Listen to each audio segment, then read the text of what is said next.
Hello students, good afternoon. This is the time for computer class and I am your computer teacher. So I am continuing the lesson database concept.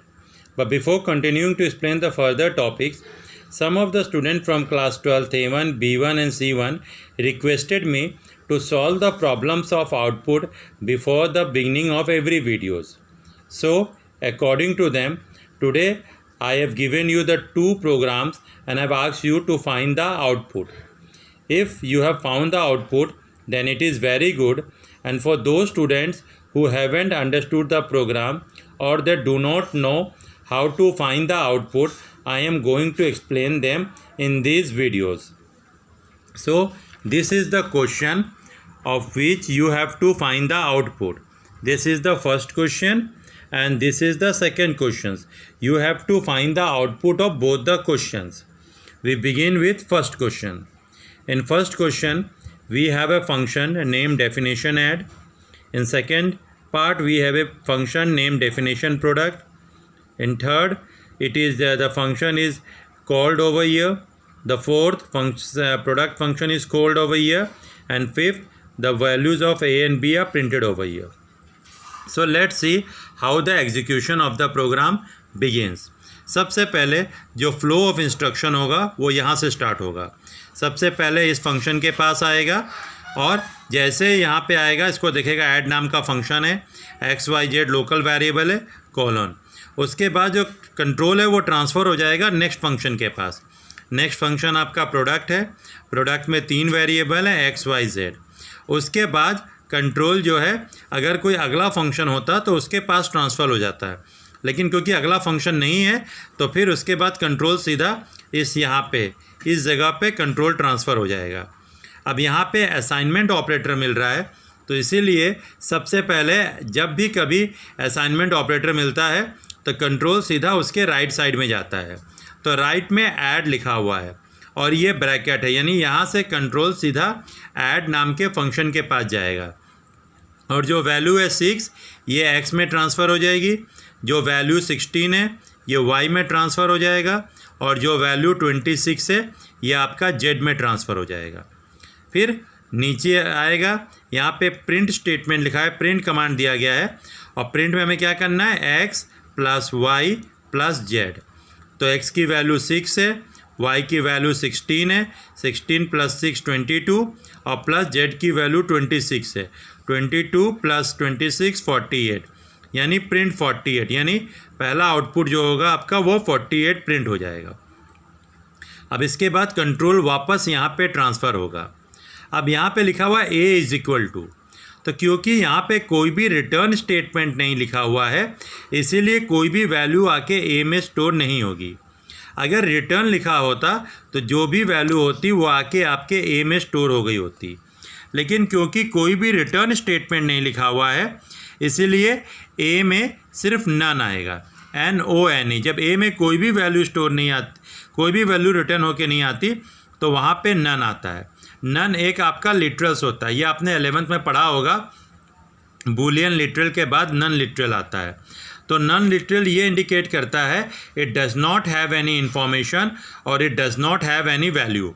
क्योंकि ए में कोई important information नहीं है या कोई value नहीं है इसलिए ए में नन स्टोर हो गया.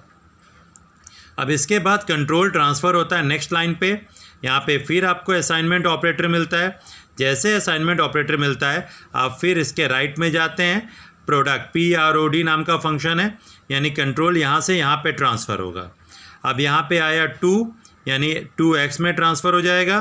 3 वाई में ट्रांसफ़र हो जाएगा और 6 आपका जेड में ट्रांसफ़र हो जाएगा. हम नीचे आए, x into Y into Z. X की वैल्यू 2 इंटू 3 6 इंटू 6 36 है. अब रिटर्न, यानी ये 36 को वापस लेके जाएगा. कहाँ पे लेके जाएगा, जहाँ से कॉल किया गया था. ये यहाँ पे कॉल किया गया था, मतलब यहाँ से भेजा गया था, यहाँ से ये भेजा गया था तो इसीलिए वापस वैल्यू इसी जगह पे लेके आएगा, यानी यहाँ पे 36 आ गया. अब 36 किस में स्टोर हो गया, b में, यानी b की वैल्यू 36 हो गई. Next print a. अब a में क्या स्टोर है, नन. तो यानी जो आपका सेकेंड आउटपुट आएगा वो आएगा आपका नन, कॉमा और बी में आपका क्या था 36, तो यानी 36 आपका। तो ये आपका आउटपुट है फर्स्ट प्रोग्राम का। Now we come to the second program. अब सेकेंड प्रोग्राम भी बिल्कुल वैसे ही है जैसा फर्स्ट है। सबसे पहले फ्लो ऑफ एग्जीक्यूशन यहाँ पे आएगा। पहला फ्लो ऑफ एग्जीक्यूशन यहाँ से स्टार्ट होगा। ये एक फंक्शन है एड एम नाम का, जिसमें 3 लोकल वेरिएबल हैं एक्स वाई जेड। फिर उसके बाद कंट्रोल ट्रांसफ़र होगा। अब ध्यान रखिएगा, इसके बाद यहाँ पे नहीं आएगा, फिर कंट्रोल इमीडिएटली ट्रांसफ़र हो जाता है सेकेंड वाले आपके फंक्शन के पास। डेफ प्रोडक्ट नाम का एक फंक्शन है, एक्स वाई जेड आपके लोकल वेरिएबल है। फिर उसके बाद जो कंट्रोल है वो ट्रांसफ़र हो जाएगा थर्ड यहाँ पे। अब जब यहाँ पे आया तो उसको असाइनमेंट ऑपरेटर मिला। जैसे असाइनमेंट ऑपरेटर मिला वो ठीक असाइनमेंट ऑपरेटर के राइट साइड में चला गया, और यहाँ पे एडम नाम का फंक्शन है, यानी कंट्रोल यहाँ से डायरेक्ट यहाँ पे ट्रांसफ़र हो जाएगा एडम नाम के फंक्शन पे। 6 एक्स में ट्रांसफ़र हो जाएगा, 16 वाई में ट्रांसफ़र हो जाएगा, 26 आपका जेड में ट्रांसफ़र हो जाएगा। Now we have X plus Y plus Z, यानी एक्स की वैल्यू 6, 16 प्लस 6 22, और 22 प्लस 6 26 48, यानी के की वैल्यू 48 है। फिर अब जब यहाँ पे कंट्रोल यहाँ पे ऐड एम का काम ख़त्म हो गया तो कंट्रोल वापस ट्रांसफ़र होके यहाँ पे आ गया जहाँ से गया था। अब ध्यान है कि यहाँ पे कोई रिटर्न स्टेटमेंट तो नहीं है, इसीलिए कोई भी वैल्यू यहाँ ट्रांसफ़र नहीं होगा। अब यहाँ पे ए में क्या स्टोर हो जाएगा, नन, NONE, यानी ए की वैल्यू जो है आपकी वो नन रहेगी। यहाँ पे जो ए की वैल्यू है वो आपका नन स्टोर करेगा। नेक्स्ट कंट्रोल ट्रांसफ़र हुआ सेकेंड लाइन पे यहाँ पे। अब यहाँ पे असाइनमेंट मिला तो फिर इसके राइट साइड में गया प्रोडक्ट, मतलब कंट्रोल यहाँ से ट्रांसफ़र होगा इस वाले फंक्शन के पास, क्योंकि इसका नाम प्रोडक्ट है, PROD। अब 2 एक्स में ट्रांसफ़र हुआ, 3 वाई में, और 6 जेड में। नेक्स्ट लाइन पे आए, 2 × 3 6, 6 × 6 36, रिटर्न 36, यानी 36 रिटर्न होगा। अब रिटर्न मतलब कहाँ, वापस कहाँ लेके जाएगा, जहाँ से कॉलिंग की गई थी। कॉलिंग यहाँ से की गई थी तो वैल्यू भी यहीं पे आएगी। अब इतनी जगह पे आपका 36 आ गया।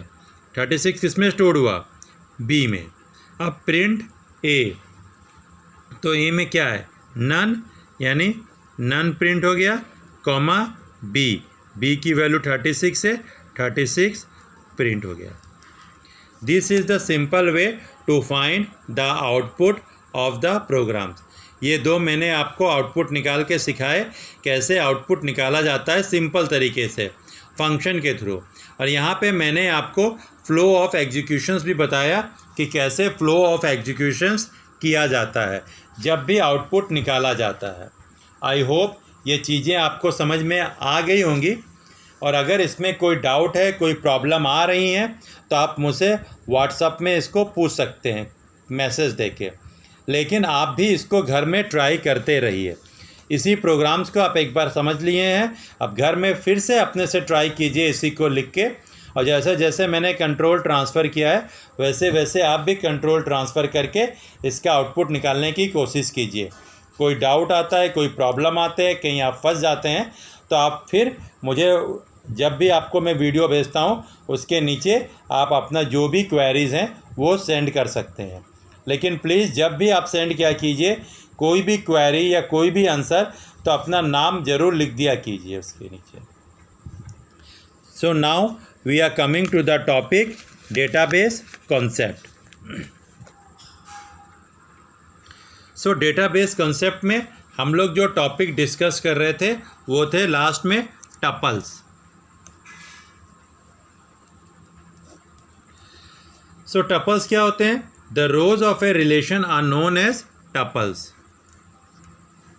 The rows of a relation are known as tuples, मतलब किसी भी टेबल के जो रोज होते हैं वो आपके टपल्स कहलाते हैं। नेक्स्ट आता है हमारा एट्रीब्यूट्स। ये सब इम्पॉर्टेंट टॉपिक है वाइवा के लिए, ध्यान रखिएगा। एट्रीब्यूट्स मतलब the column of a relation, relation का मतलब यहाँ पे टेबल है, ध्यान रखिएगा, द कॉलम या fields of a, the column और फील्ड ऑफ अ टेबल, हम ब्रैकेट में रिलेशन लिख दे रहे हैं, are known as attributes, are known as attributes. Third topic जो हमारे में है वो है टर्म्स, यहाँ पे degree. So what is degree? The number of attribute in a relation, the number of attribute in a relation is known as degree.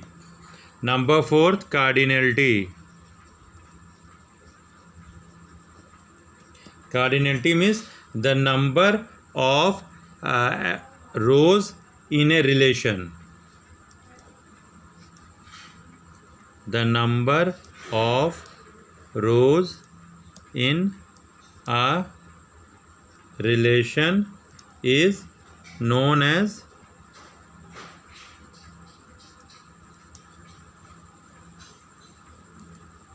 cardinality.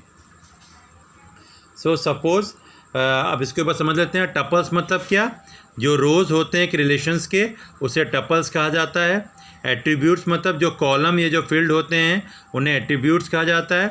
Degree, degree का मतलब द नंबर ऑफ एट्रीब्यूट्स मतलब number of columns, हाँ, जो आपके degree table में होते हैं वो आपका डिग्री कहलाता है। और कार्डिनलिटी मतलब the total number of rows in a relation is known as cardinality. अब इसको समझने के लिए मान लीजिए मैंने एक टेबल बनाया स्टूडेंट, ये एक टेबल है,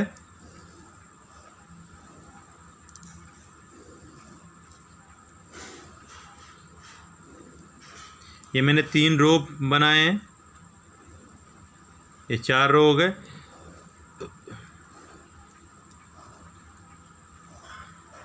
यहाँ पे मैंने फील्ड नेम दिया role number, class, section, name और एज। अब मान लीजिए किसी का रोल नंबर 1 है, class 9th, section A, name हमने मान लिया ABC और एज हो गया उसका 15 years. Roll number 2, class 10, section B, name DEF, age हो गया उसका मान लीजिए 16।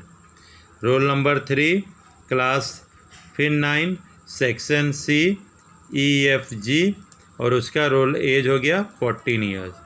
फिर 4, नेम हो गया उसका एज होगी, क्लास हो गया मान लीजिए 8, सेक्शन हो गया B, नाम हो गया IJK और एज हो गया 13 ईयर। सो ये एक सिंपल मैंने टेबल बनाया है। टेबल का नाम स्टूडेंट है, यानी द रिलेशन इज स्टूडेंट। ये आपके फील्ड्स हैं, फील्ड मतलब column, roll number, class, section, name, age, ये सारे आपके कॉलम्स हैं। जिन्हें आप एट्रीब्यूट्स भी कह सकते हैं, ये सारे आपके एट्रीब्यूट्स हैं। नेक्स्ट आता है आपका टपल्स। ये आपका टपल्स है, ये आपका पूरे का पूरा एक टपल है, ये आपका एक और टपल है, ये आपका एक और टपल है, ये आपके एक और टपल्स हैं। तो टपल्स मतलब the rose in a relation, ये सारे रोज़ जो हैं इन्हें हम टपल्स कहते हैं। और एट्रीब्यूट्स का मतलब कॉलम या जो फील्ड, जो कॉलम्स होते हैं या फील्ड ऑफ ए टेबल, इन्हें हम लोग एट्रीब्यूट्स कहते हैं। Now the term degree, degree मतलब द नंबर ऑफ एट्रीब्यूट। अब नंबर ऑफ एट्रीब्यूट का मतलब क्या होता है? कॉलम। तो यहाँ पे कितने एट्रीब्यूट हैं? 1 2 3 4 5। सो डिग्री इसकी कितनी हो जाएगी? Degree will be 5 over here. And cardinality,